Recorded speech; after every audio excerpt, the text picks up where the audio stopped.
And here we go. This is Yeshav from mentor for CAE Foundation Accounts. कैसे राजा? All well and set.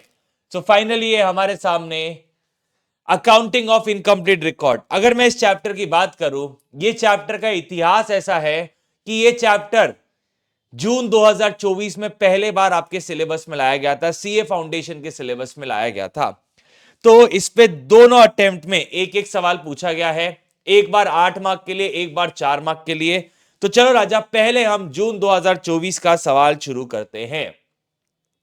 So let's start with जून 2024 का question. बेहद easy सवाल है, इससे भयंकर भयंकर नहीं, इससे टफ सवाल आपके मॉड्यूल में है. ये काफी इजी सवाल उन्होंने उस अटेम्प्ट में दिया था. Harshit traders is carrying out a retail business, is carrying out a retail business of electrical goods. They keep their books of accounts under single entry. Question ने खुद बता दिया सिंगल एंट्री है. Their balance sheet as on 31st March 2023 was as follows. Okay. यह आपका capital, creditor, salary payable, motor vehicle, furniture, stock in trade, debtor, investment, cash in hand, cash at bank. The summary of receipt and payment account, that is cash and bank account for the year ended 31st March 24. इसका मतलब ये 1 अप्रैल 23 से 31 March 24, 1 अप्रैल 23 से 31 March 24, इस period का receipt that is पैसा आया और पेमेंट दैट इज पैसा गया. ठीक है. तो अब आपको पैसा कहां से आया? आपको डेटर लोगों से पैसा आया है. ठीक है. आपको इन्वेस्टमेंट पे ब्याज मिला है. ओके, चलिए ठीक है. अब आपने पेमेंट कहां किया है? आपने क्रेडिटर्स को पेमेंट किया है, आपने नगद में माल खरीदा है और नगद में माल बेचा भी है. ठीक है. Salary, rent, sundry expenses, drawings, cash in hand as on 31 March 24. ये आपका क्या हो गया? Closing balance. और यह आपका ओपनिंग बैलेंस था करंट ईयर के लिए 129,500. ठीक है सर. आगे आपको दिया हुआ है additional information. The gross profit ratio is 12.5% on sales is maintained throughout the year. Sales पे 12.5% का जीपी है जो कि साल भर मेंटेन हुआ है. During the year discount allowed to debtors is 60 to 500 and discount received from creditors is 35,000. As on 31st March, the closing balance of trade debtors and creditors are 220,500 and 1,05,600. As on 31st March, 14,800 salary was outstanding. Depreciation is 10% per annum. ठीक है. You are required to prepare trading and profit and loss account and balance sheet. सबसे पहले आपको क्या क्या बनाना है? Trading, profit and loss, balance sheet. हम हमारा वही फंडा फॉलो करेंगे, एनपीओ वाला. जितना डेटा क्वेश्चन में दिया हुआ है उस डेटा को पहले हम यूज करेंगे. Trading and profit and loss account. देखो राजा, इसका सोल्यूशन मेरे पास डायरेक्टली पड़ा हुआ है. मैं चाहता हूं तो डायरेक्टली सोल्यूशन दिखा सकता हूं, बट नहीं, मैं चाहता हूं आपके साथ सॉल्व करना, तो आप अच्छे से ध्यान देंगे. ओके. और उसके बाद मैं प्लेस कर रहा हूं बैलेंस शीट को.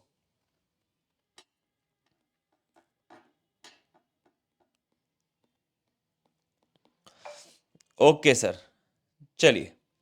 अब मैंने बहुत बार बोला हुआ है कि जब भी accounting for incomplete record chapter है, वहां पे ये अकाउंट तो आपने हमेशा बनाना ही है. कौन सा अकाउंट? एक आपका डेटर का अकाउंट आपने हमेशा बनाना है, क्योंकि उसमें एडजस्टमेंट्स आपको मिलेंगे ही. और एक आपको अपना क्रेडिटर का अकाउंट बनाना है. इसके अलावा बाकी बनाना है नहीं बनाना है क्वेश्चन के ऊपर डिपेंड करता है. अब जैसे इस क्वेश्चन में कैश बुक दे दिए आपको, दैट इज कैश कहां से आया, कैश कहां से गया, ये दे दिया है. नहीं दिया रहता तो हम वो भी बनाते थे. ठीक है सर. चलिए. अब जो डेटा अवेलेबल है उस बेसिस पे हम पहले काम करते हैं. ओके. देखो, सबसे पहले मेरे पास ओपनिंग स्टॉक अवेलेबल है 1,70,800. तो ओपनिंग स्टॉक ट्रेडिंग के डेबिट में,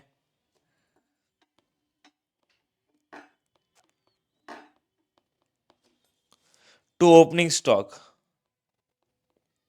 170,800। फिर 2 परचेजेस,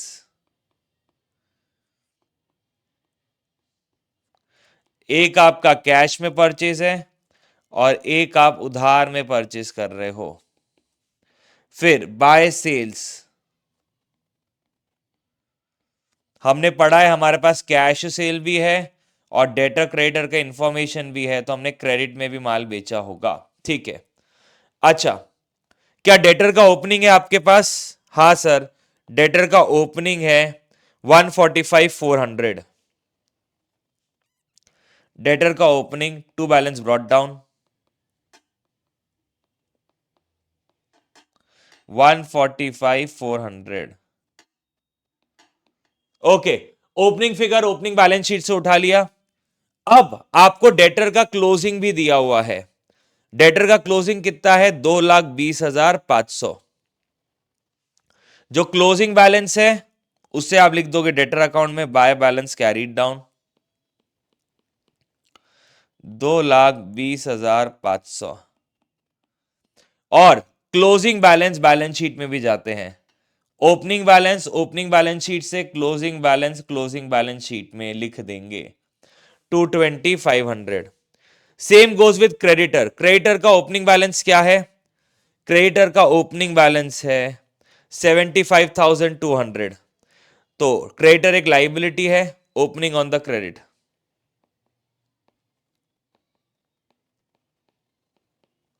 $75,200। और क्रेडिटर का क्लोजिंग भी मेरे पास दिया हुआ है, by balance carried down. Creditor का क्लोजिंग है 1,05,600। 1,05,600। Closing figure closing balance sheet में लिखना ना भूले।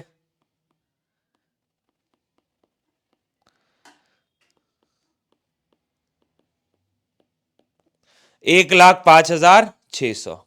ओके, उसके अलावा आपके पास सैलरी का आउटस्टैंडिंग है, क्लोजिंग आउटस्टैंडिंग है 14,800।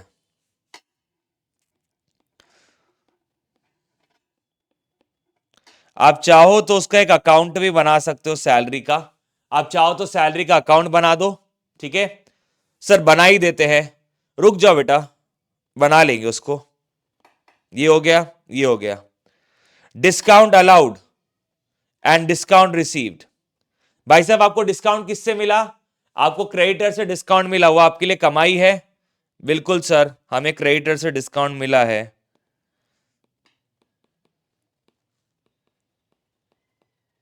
डिस्काउंट 35,000 का आपको मिला है। अच्छा, जब डिस्काउंट मिलता है आपको तो डिस्काउंट क्रेडिट, क्योंकि कमाई है, किस में डेबिट करोगे? क्रेडिटर्स को डेबिट कर दोगे।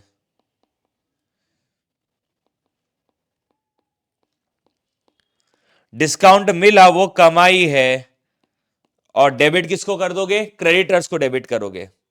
आपने डिस्काउंट दिया 62,500 का, वो आपके लिए खर्चा है।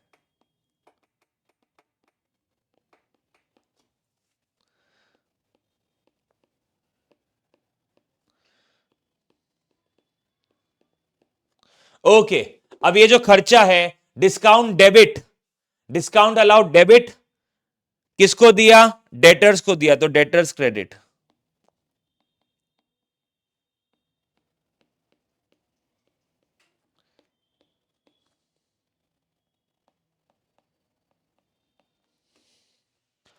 ओके, हमने इस इंफॉर्मेशन को भी यूज कर लिया। डेप्रीसिएशन को हम डायरेक्टली यूज कर सकते हैं।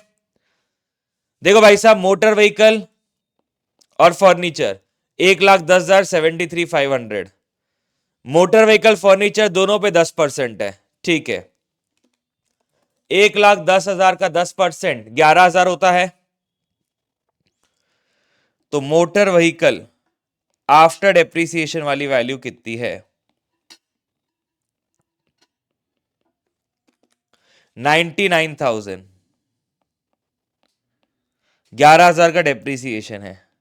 फर्नीचर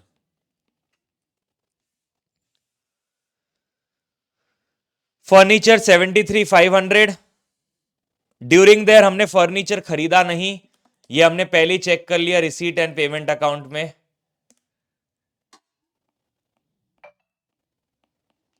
तो आपका टोटल डेप्रिसिएशन कितना हुआ? 11,000 प्लस 7350,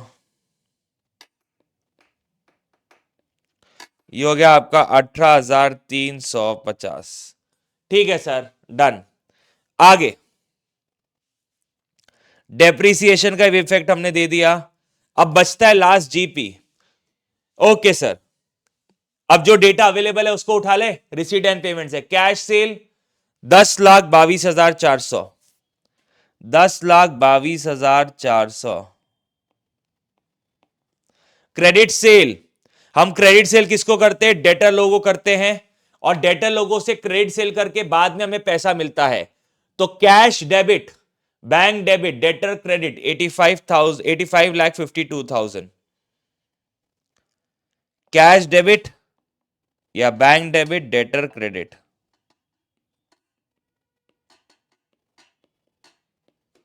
85,52,000।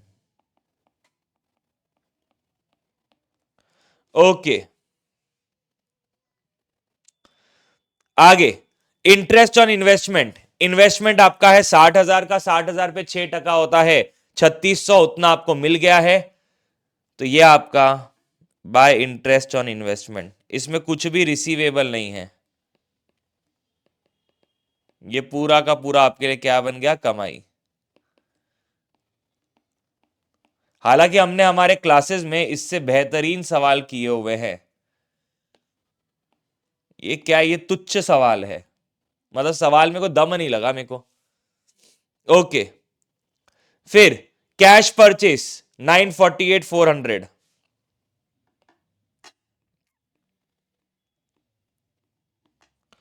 क्रेडिट परचेस करते हैं हम और फिर हम पेमेंट करते हैं क्रेडिटर्स को। क्रेडिटर को पे किया तो cash credit, creditor debit 75,45,000, 75,45,000।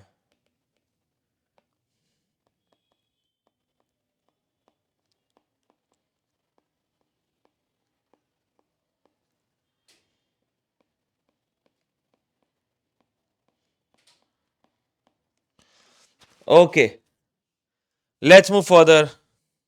Salary, अब सब यहां पे ध्यान देंगे, क्या पहले से ही सैलरी पेएबल थी क्या? The answer is yes. अगर मैं अपने एनपीओ वाले फॉर्मूले को यहां पे लगाऊं, मैं अगर एनपीओ वाले फॉर्मूले को लगाऊं, 9,000 की आपकी सैलरी पेएबल थी, तो क्या मैं ये बोल सकता हूं यहां पे जो आपने सैलरी पे की है ये 4,12,000 के अंदर, 12,800 के अंदर 9,000 तो पुराने साल की है। देखो 9,000 तो पुराने साल की है जो पेएबल थी, तो आपने करंट ईयर में वो पे की होगी।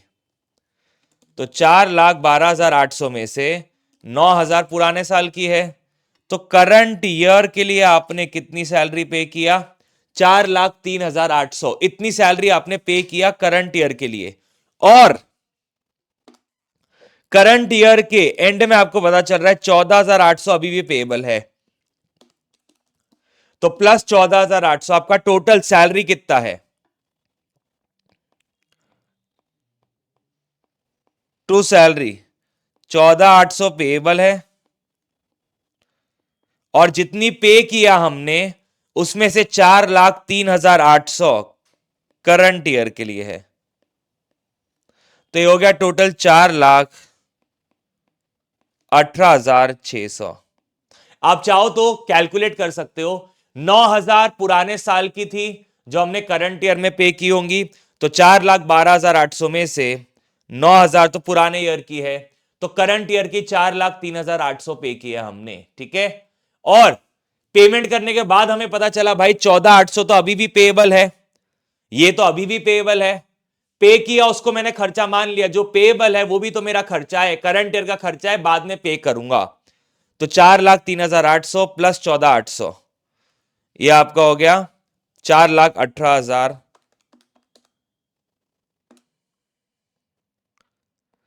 4,18,600। ओके सर, तो सैलरी की बातचीत खत्म हो गई। Sundry expenses, rent and taxes 251,600।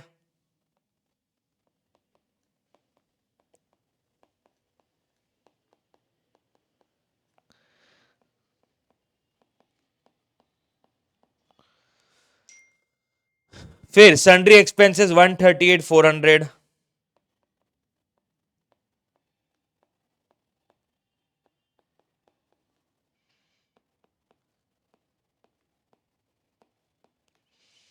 उसके बाद ड्रॉइंग्स 2,40,000 कैपिटल में से माइनस।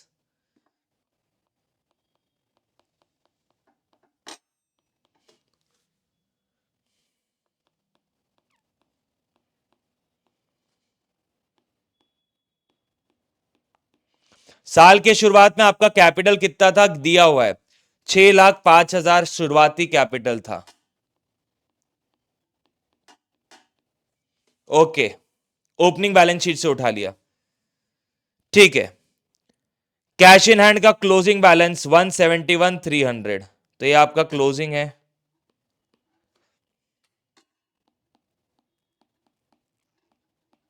तो एसेट साइड और क्या क्या बाकी है, डेटर हो गया, फर्नीचर हो गया, स्टॉक इन ट्रेड तो हम निकालेंगे अभी,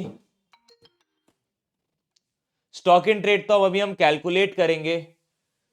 तो मोटर व्हीकल का हमने लिख दिया, फर्नीचर का हमने लिख दिया, डेटर हम निकालेंगे।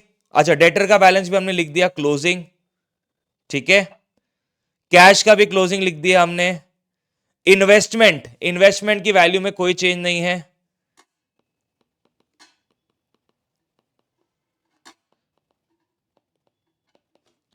इन्वेस्टमेंट है 60,000 रुपए के।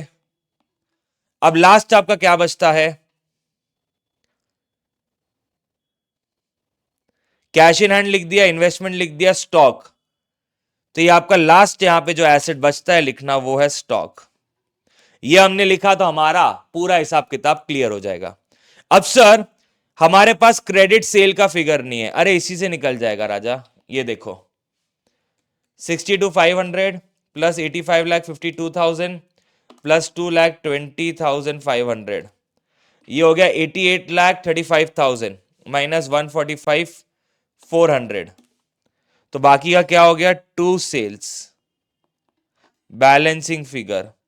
इतना माल मैंने करंट ईयर में उधार में बेचा है,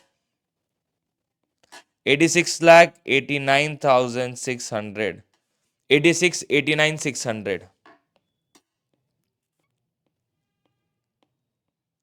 तो आपका टोटल सेल्स कितना हो गया, 86,89,600 प्लस 10,22,400। आपका टोटल सेल्स हो गया 97,12,000। ओके, आगे बढ़ते हैं। अब परचेजेस की बात करते हैं। क्रेडिटर से कितने का माल उधार में खरीदा, 35,000 का डिस्काउंट मिला, 75,45,000 मैंने पे किया, 1,05,600 अभी भी देना बाकी है। साल की शुरुआत में था 75,200। तो बाय परचेजेस बैलेंसिंग फिगर, यह आपका क्रेडिट परचेज है, 76,10,400, 76,10,400।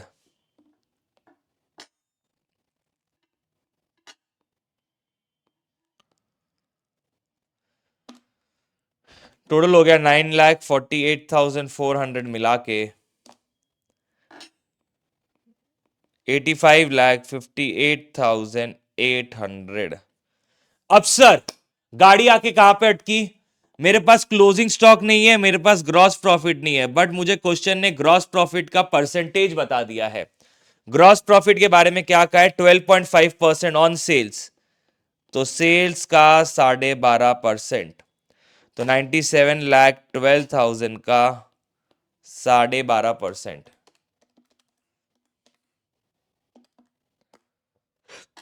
12,14,000।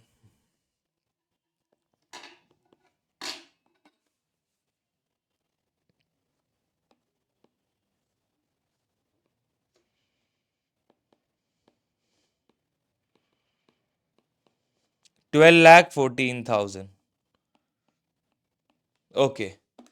Plus 35,000 plus 3,600.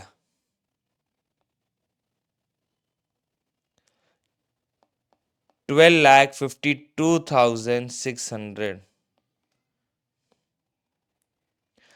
12,52,600.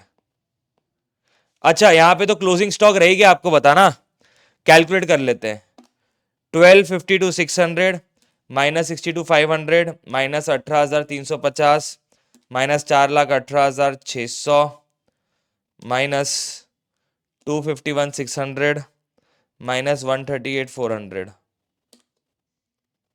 3,63,150 to net profit.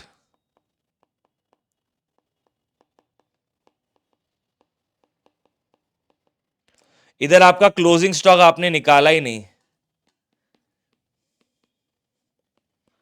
आपके पास सारी चीजें अवेलेबल है, तो क्लोजिंग स्टॉक आपका बैलेंसिंग फिगर होगा 12,14,000 प्लस 85,58,800 प्लस 170,800 माइनस 97,12,000। आपका क्लोजिंग स्टॉक आ गया 2,31,600, जिसे आप बैलेंस शीट के एसेट साइड लिख देंगे 2,31,600, और यहां पे आप प्रॉफिट ऐड कर देंगे जो हुआ। अगर बैलेंस शीट मैच नहीं हुई तो हम देखेंगे 363,150, 363,150, 363,150 प्लस 6,05,000 माइनस 2,40,000, ये हो गया 7,28,150 प्लस 1,05,600 प्लस 14,800, 8,48,550, 8,48,550। चेक कर लेते हैं, minus 220,500 minus 99,000 minus 66,150 minus 171,300 minus 60,000 minus 231,600, balance sheet tallied. Okay,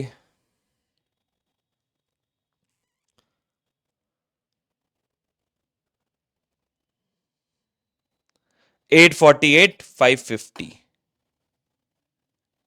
ठीक है राजा, सॉर्टेड। सिंपल सा सवाल था, इससे बेहतरीन सवाल हमने अपने क्लासेस में सॉल्व किए हैं, बड़े ही प्यार मोहब्बत से हमने वो क्वेश्चंस टेकअप किए थे। तो ये था आपका जून 2024 का सवाल, इजी और 8 मार्क के लिए फ्री फंड के मार्क्स है, ऐसा मुझे पर्सनली लगता है। आपको क्या लगता है जरूर बताना। चलो राजा, अब हम सॉल्व करेंगे सितंबर 2024 का सवाल। तो ये सवाल एकदम चुन्नू मुन्नू सा सवाल था। आपको क्या कैलकुलेट करना था? Following information related to mister Prem who maintain books under single entry is not able to ascertain the amount of bad debts। अरे मेरे लाल, डेटर अकाउंट बना, बैड डेट्स मिल जाएगा तेरे को। चल प्रेम, हम तेरी हेल्प करते हैं, बात है क्या तेरे लिए?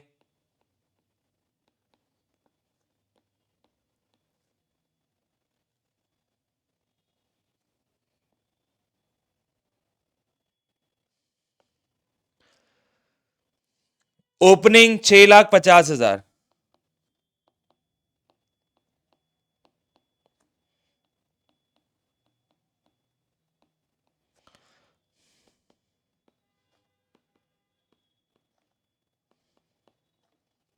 क्लोजिंग 8,50,000।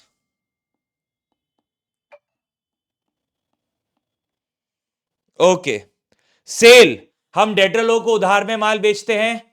अब सेल में कितना परसेंट क्रेडिट है? 80% क्रेडिट है, ये आपका टोटल सेल है, ठीक है, ये आपका टोटल सेल है, लिखा हुआ है ना, सेल फॉर फाइनेंशियल ईयर 23-24, ये टोटल सेल है, जिसमें से 80% क्रेडिट है। क्रेडिट मतलब उधार में माल बेचा, तो एंट्री क्या होती है? Debtor debit, sale credit. 12,80,000 credit sales है।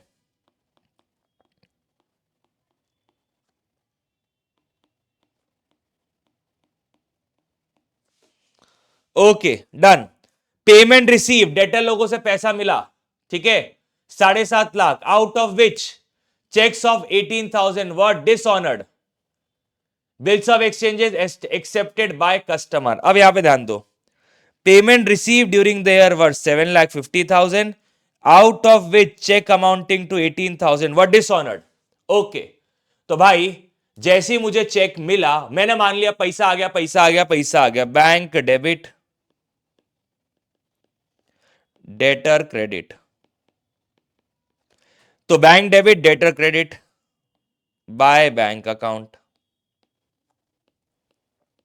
7.5 लाख। अब मैंने चेक जमा किया तो 18,000 का चेक डिसऑनर हो गया, मतलब चेक बाउंस हो गया। चेक बाउंस हो गया तो रिवर्सल एंट्री कर देंगे, इतना पैसा हमें मिला ही नहीं, तो debtor debit to bank, debtor debit to bank.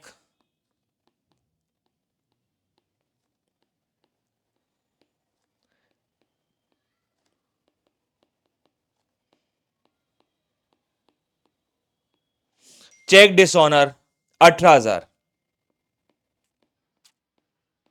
Okay, और bill accepted by the customer. Customer कौन है? डेटर। डेटर लोगों ने बिल एक्सेप्ट कर लिया, बिल एक्सेप्ट कर लिया मतलब उनके लिए पेएबल, मेरे लिए रिसीवेबल। मैं कौन हूं? प्रेम। तो bill receivable account debit to debtor, तो debtor credit, bill receivable debit. कितना? 2,90,000। हाँ प्रेमा, ओ प्रेमा, बैड डेट की एंट्री क्या होती है? Bad debt account debit to debtor. तो बाकी का जो भी प्रेम बचा हुआ है राजा मेरे, वो क्या है तेरा? Bad debt.